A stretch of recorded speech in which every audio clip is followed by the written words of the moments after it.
రాళ్ల గురించి మనందరికీ తెలుసు. మన దేశంలో రాళ్లకు కొరత ఏమీ లేదు. కానీ నేను చెప్పబోయే రాళ్ల గురించి ఇప్పుడు విని మీరు ఖచ్చితంగా ఆశ్చర్యానికి గురవుతారు. అవి ఏంటి, దానిలో ప్రత్యేకత ఏమిటి, అంత పెద్ద రాళ్లు ఇక్కడెందుకున్నాయి, ఏదైనా ముఖ్యమైన కారణం వల్ల ఈ రాళ్లను అమర్చి ఉంటారా, ఎవరు అమర్చి ఉంటారు, ఇలా ఎన్నో విషయాలు ఈ వీడియోలో తెలుసుకుందాం. అందుకనే వీడియోని ఎక్కడ స్కిప్ చేయకుండా పూర్తిగా చూడండి. మరి ఎందుకు ఆలస్యం, let's start today our episode.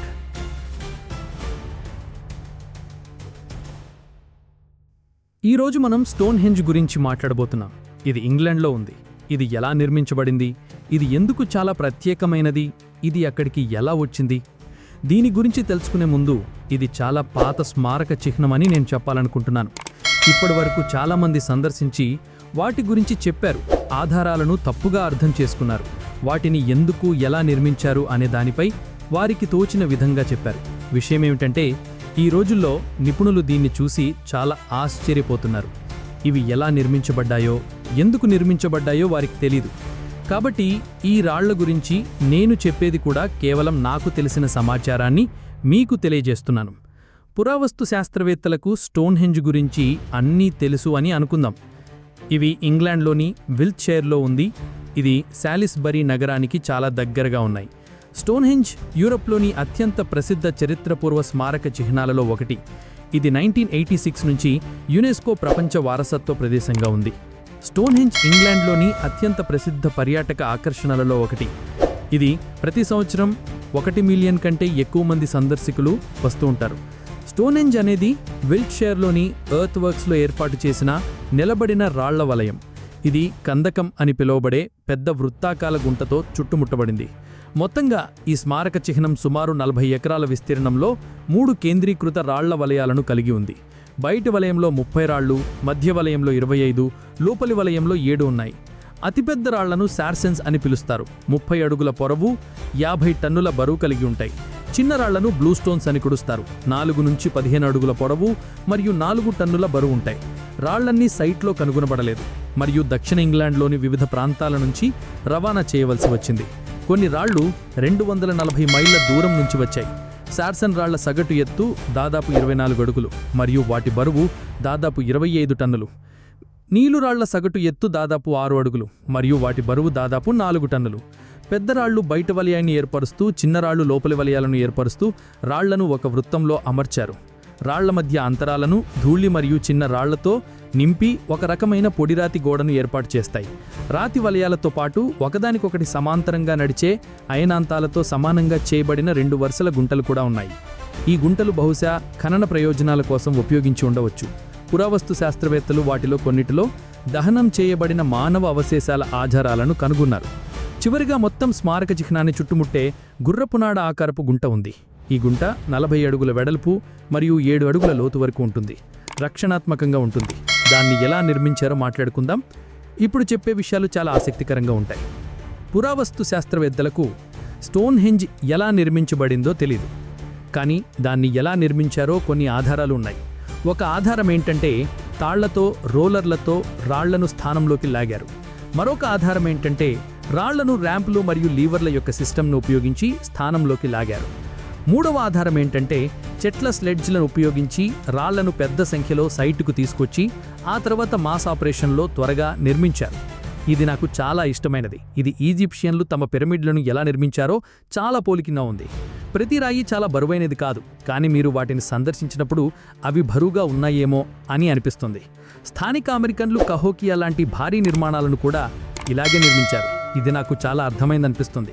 ఎందుకంటే స్టోన్ హెంజ్ లాంటిది నిర్మించడానికి భారీ మొత్తాల మానవ శక్తి అవసరమవుతుంది. తాళ్లు, రోలర్లను ఉపయోగించి రాళ్లను స్థానంలోకి లాగడానికి, చాలా కాలం పాటు కలిసి పనిచేయడానికి చాలామంది ప్రజలు అవసరమవుతుంది.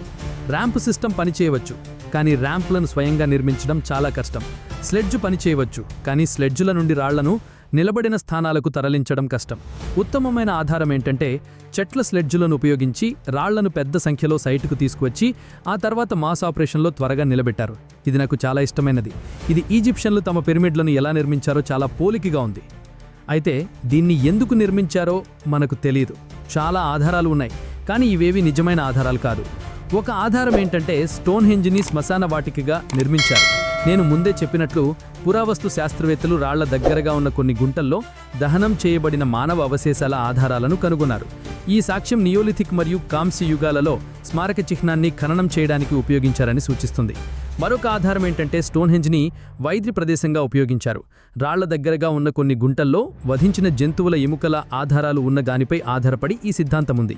ఈ స్మారక చిహ్నాన్ని ఆచారాత్మక జంతుబలుల కోసం ఉపయోగించి ఉండవచ్చు అని సూచిస్తుంది. స్టోన్హెంజ్ని ఖననం చేయడానికి జంతుబలులకు కూడా ఉపయోగించి ఉండవచ్చు. మూడవ ఆధారం ఏంటంటే స్టోన్హెంజ్ ఒక మతపరమైన స్మారక చిహ్నం. ఈ ఆధారం స్టోన్హెంజ్ని అయనాంతాలు మరియు విషవత్తులతో సమలీనం చేసింది అనే వాస్తవంపై ఆధారపడి ఉంది. దీని అర్థం ఈ స్మారక చిహ్నాన్ని సూర్యుని చక్రాలకు సంబంధించిన మతపరమైన వేడుకలకు ఉపయోగించి ఉండవచ్చు అని అర్థం. స్టోన్హెంజ్ని సాధారణంగా ప్రార్థనా ప్రదేశంగా ఉపయోగించుకోవడానికి అవకాశం ఉంది, కేవలం అయనాంతాలు మరియు విషవత్తులకు సంబంధించిన వేడుకలకు మాత్రమే కాదు. చివరిగా స్టోన్హెంజ్ ఇంగ్లాండ్లో ఎక్కడ ఉందో మనం మాట్లాడుకోవాలి. స్టోన్హెంజ్ దాదాపు మధ్యలో ఉంది. ఇది వ్యవసాయ భూములు మరియు చిన్న గ్రామాలతో చుట్టుముట్టబడి ఉంది. కాబట్టి ఎవరూ గమనించకుండా ఇంత భారీ నిర్మాణాన్ని ఎలా నిర్మించవచ్చో ఊహించడం కష్టం. సమాధానం, వాస్తవానికి స్టోన్హెంజ్ నిర్మించడానికి శతాబ్ద కాలం పట్టింది. ఇది ఒకేసారి నిర్మించబడలేదు. స్మారక చిహ్నానికి సంబంధించిన పురాతన భాగాలు దాదాపు 3000 బీసీ నాటివి మరియు తాజా భాగాలు దాదాపు 1500 బీసీ నాటివి. అది 1500 సంవత్సరాల వ్యవధి. 1500 సంవత్సరాల వ్యవధిలో మనం గమనించకుండానే ప్రజలు కొన్ని భారీ వస్తువులను నిర్మించవచ్చు. అంతేకాకుండా స్టోన్హెంజ్ ఎప్పుడూ నేటి మనకు తెలిసిన భారీ స్మారక చిహ్నమని కాదు. ఇది ప్రారంభంలో చాలా చిన్నదిగా ఉండేది మరియు కాలక్రమేణా పెరిగింది. కొత్త రాళ్లను జోడించడంతో ప్రారంభ నిర్మాతలు తమ పనిని దాచి ప్రయత్నించి ఉండవచ్చు. దాని ద్వారా అది నాశనం చేయబడకుండా లేదా వేరే ప్రయోజనాల కోసం ఉపయోగించబడకుండా ఉంటుంది. అయితే కాలం గడిచే కొద్దీ ప్రజలు మరింత ధైర్యవంతంగా మారారు మరియు స్టోన్హెంజ్ నిర్మాణం మరింత బహిరంగంగా మారింది. చివరిగా స్టోన్హెంజ్ తన పూర్తి పరిమాణానికి చేరుకుంది మరియు నేడు మనకు తెలిసిన స్మారక చిహ్నంగా మారింది. ఇప్పుడు అది ఎలా నిర్మించారో, ఎందుకు నిర్మించారో మనకు తెలుసు. కాబట్టి దానిని ఎవరు నిర్మించారో గురించి మాట్లాడుకుందాం. దురదృష్టవశాత్తు స్టోన్హెంజ్ని ఎవరు నిర్మించారో మనకు తెలీదు. స్మారక చిహ్నాన్ని నిర్మించిన ప్రజలు తెలీదు. దాని నిర్మాణాన్ని ప్రస్తావించే ఆ కాలం నుంచి ఏ రకమైన వ్రాతపూర్వక రికార్డులు లేవు. స్టోన్హెంజ్ని నియోలిథిక్ మరియు బ్రాంజ్ యుగాలలో నిర్మించారని మనకు తెలుసు. ఇది సుమారు 4000 బీసీ నుంచి 2000 బీసీ వరకు కొనసాగింది. స్టోన్హెంజ్ని నిర్మించిన ప్రజలు కోపోయిన నాగరికతలో భాగంగా ఉండవచ్చు. 43 ఏడీలో రోమన్ దండయాత్రకు ముందు బ్రిటన్లో అనేక నాగరికతలు అదృశ్యమయ్యాయని ఆధారాలున్నాయి. ఈ నాగరికతలు ఏ రకమైన వ్రాతపూర్వక రికార్డులను వదిలిపెట్టలేదు. వాటి పేర్లు తెలీదు. స్టోన్హెంజ్ని నిర్మించిన ప్రజలు ఈ కోపైన నాగరికతలో ఒక భాగంగా ఉండవచ్చు. చివరి ప్రశ్న, స్టోన్హెంజ్ అంత ప్రత్యేకమైనది ఎందుకు? స్టోన్హెంజ్ చాలా కారణాల వల్ల ప్రత్యేకమైనది. మొదటగా ఇది యూరోప్లో చరిత్రపూర్వ వాస్తుశిల్పం యొక్క అతి పురాతనమైన మరియు అత్యంత ఆకర్షణీయమైన ఉదాహరణలలో ఒకటి. రెండవది, ఇది అయనాంతాలు మరియు విషవత్తులతో సంపూర్ణంగా సమలీనం చేయబడింది. ఈ అమెరిక స్టోన్హెంజ్ని నిర్మించిన ప్రజలకు ఖగోళ శాస్త్రంపై అధికృత అవగాహన ఉందని సూచిస్తుంది. మూడవది, స్టోన్హెంజ్ రహస్యంగా కప్పబడి ఉంది. దీన్ని ఎవరు నిర్మించారో, ఎందుకు నిర్మించారో మనకు తెలీదు. ఇది దాన్ని మరింత ఆకర్షణీయంగా చేస్తుంది. నాలుగవది, స్టోన్హెంజ్ యునెస్కో ప్రపంచ వారసత్వ ప్రదేశం. దీని అర్థం ఇది ప్రపంచంలోని అత్యంత ముఖ్యమైన సాంస్కృతిక ప్రదేశాలలో ఒకటిగా పరిగణించబడుతుంది. ఐదవది, స్టోన్హెంజ్ ఒక ప్రసిద్ధ పర్యాటక ప్రదేశం. స్టోన్హెంజ్ని చూడడానికి ప్రపంచం నలుమూలల నుంచి ప్రజలు వస్తూ ఉంటారు. ఇది ఇంగ్లాండ్లోని అత్యంత ప్రసిద్ధ పర్యాటక ఆకర్షణలలో ఒకటి. చివరిగా, స్టోన్హెంజ్ ఇంకా పరిష్కరించవలసిన మిస్టరీ. ఒకరోజు స్టోన్హెంజ్ రహస్యాలను వారు వెలికితీస్తారని పురావస్తు శాస్త్రవేత్తలు ఆశిస్తున్నారు. దీనిని ఎవరు నిర్మించారు, ఎందుకు మరియు ఎలా నిర్మించారు? ఇప్పటి వరకు స్టోన్హెంజ్ ప్రపంచంలోనే అత్యంత ఆకర్షణీయమైన స్మారకమంటంగా ఉంటుంది. మీకు ఏమైనా ప్రశ్నలుంటే కామెంట్లో తెలియజేయండి. నేను మీకు అందిస్తున్న ఇన్ఫర్మేషన్ నచ్చినట్లయితే లైక్ చేయండి, సబ్స్క్రైబ్ చేసుకోండి. Thank you. బాయ్.